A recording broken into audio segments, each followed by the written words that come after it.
ഇന്ന് കുറച്ച് സങ്കടമുള്ള ദിവസമാണ്. അച്ചൂട്ടൻ വീണിട്ട് നോക്കട്ടെ, തലക്ക് നല്ല വീക്കമുണ്ട്, കൈക്ക് ചെറിയൊരു ഫ്രാക്ചറുണ്ട്. അപ്പം പ്ലാസ്റ്റർ ഇടണമെന്നാണ് പറഞ്ഞത്. പിന്നെ നല്ല വേദനയുണ്ടെന്ന് തോന്നുന്നു. അത്ര സമാധാനിപ്പിച്ചിട്ട് മിണ്ടാണ്ടിരിക്കുന്നില്ല കരച്ചലിനെ. അപ്പോൾ ഈ കുറച്ച് എൻ്റെ മോള് പറഞ്ഞ്, പപ്പേ എൻ്റെ ഒരു ഫോട്ടോ എടുക്കുക, ഞാനൊന്ന് കാണട്ടെന്നാന്ന് പറഞ്ഞു.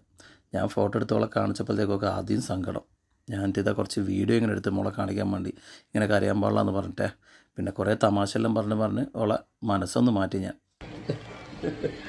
അച്ചൂട്ട സ്കൂളിൽ നിന്ന് ചെറുങ്ങനെ വീണേ, ഏതോ കുട്ടി ഉന്തിയിട്ടെന്ന് പറയുന്നത്. എന്നിട്ട് നോക്കുമ്പോൾ കൈക്ക് ചെറിയൊരു ഫ്രാക്ചറുണ്ട്, തലക്ക് ചെറിയൊരു മുഴ കൂടി കിട്ടിയില്ല കേട്ടോ.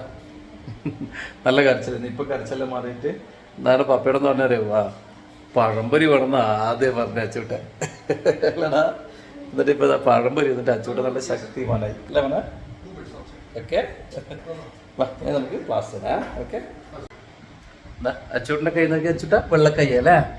ഇപ്പുറത്തെ കൈ സാധാ കൈയും ഇപ്പുറം വെള്ളക്കൈ അല്ലേ. ഇപ്പം സങ്കടം മാറിയില്ലേ? പപ്പ കുറേ തമാശയെല്ലാം പറഞ്ഞ് എന്നിട്ടാണ് ചുറ്റിയെ.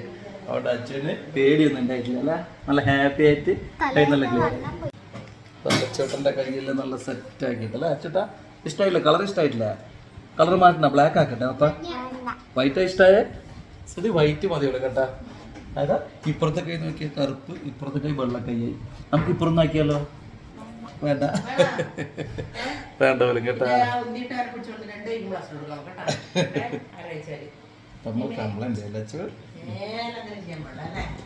ശരിക്കും സങ്കടം കേട്ടാ.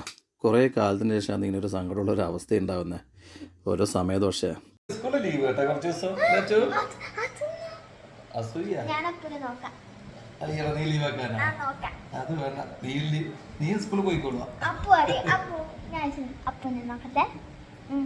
അയ്യടാ, അപ്പോഴേ മമ്മി നോക്കിക്കോളൂ.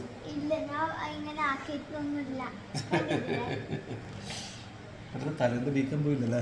ഡീക്കം മാറി കേട്ടാ. ഇല്ലമ്മ ഒന്നുമില്ല, എത്ര പെട്ടെന്ന് മാറി നോക്കിയേട്ടാ. കുറച്ച് സമയത്തേക്ക് നമ്മളെ പേടിച്ചാലേ. ശരി, കൈക്ക് ചെറിയൊരു ഫ്രാക്ചറേ ഉള്ളൂ. അപ്പോൾ അത് പ്ലാസ്റ്റർ ഇട്ടാൽ മതി. എല്ല് പൊട്ടിയിട്ടില്ല, എല്ല് ചെറുങ്ങനെ ഇതായിട്ടേ ഉള്ളൂ. ഞാൻ എൻ്റെ സ്കൂളിൽ പ്രിൻസിപ്പളിനെ വിളിച്ചിട്ട് അതിൻ്റെ കംപ്ലൈൻ്റ് ഒക്കെ പറഞ്ഞു. കാരണം കുട്ടി വീണിട്ട് ടീച്ചർ ദൂരത്ത് ഇങ്ങനെ വിളിക്കുമല്ലോ, ഇത് വാന്ന് പറയുകയും ചെയ്തേ. എന്ത് ടീച്ചറാണെന്ന് എനിക്ക് ചെയ്തത്. സാധാരണ ഒരു കുട്ടി കൂടെ പോയി എടുക്കണ്ടേ, ഇതുപോലെ കൈൻ്റെ എല്ല് ഫ്രാക്ചർ ഇതെല്ലാം പോയി എടുക്കണ്ടേ. ദൂരത്തേക്ക് വാന്ന് പറഞ്ഞു. കുട്ടി കരഞ്ഞുകൊണ്ട് ദൂരത്തേക്ക് കൊണ്ട് നടന്നു വരേണ്ട അവസ്ഥയാണ്. ഞാനെന്ത് പ്രിൻസിപ്പളിനെ വിളിച്ചിട്ട് പറഞ്ഞു, ഇങ്ങനെ കംപ്ലൈൻറ്റ് പറഞ്ഞു, ടീച്ചറിന് അങ്ങനെ ചെയ്ത കുട്ടിക്കെന്താ പോയി എടുത്തുകൂടെ എന്ന് ഞാൻ ചോദിച്ചിട്ടായിരുന്നു. പിന്നെ അത് കുട്ടി ഉന്തിയിട്ട് എന്നാ പറഞ്ഞത്. ഞാൻ പറഞ്ഞാൽ കുട്ടീനെ ഒന്ന് വിളിച്ചൊന്ന് പറഞ്ഞാൽ നല്ലതായിരിക്കും. കാരണം ഇതുപോലെ ഇനി ആർക്കും സംഭവിക്കാൻ പാടില്ല. അപ്പോൾ അങ്ങനൊരു കംപ്ലൈൻറ്റ് ഞാൻ മൃഗത്തിൽ കൊടുത്ത്. ഇന്നെന്തായാലും നമുക്കൊരു ദുഃഖമുള്ള ദിവസമാണ്. പക്ഷെ അച്ചൂട്ട ഹാപ്പി ആയില്ല? അച്ചൂട്ട നല്ല വെള്ള കൈ കിട്ടിയില്ലേ? ഹാപ്പി ആയില്ലേ? നല്ല പഴംപൊരിയും കിട്ടി. അപ്പൊ ഹാപ്പി അല്ല? ഹാപ്പി ആയില്ലേ? കുറച്ച് ഹാപ്പിയാ? എന്നാ ഒരു പഴംപൊരി കൂടി പപ്പ വാങ്ങിത്തരാം. വാങ്ങട്ടെ? നോക്കും വേടാ. അപ്പൊ പഴംപൊരി വാങ്ങി ഹാപ്പി ആവൂലേ? ഹാപ്പി ആവൂലേ? 2 പഴംപൊരി വാങ്ങും, എന്നാലും കുറെ ഹാപ്പി ആവൂലേ?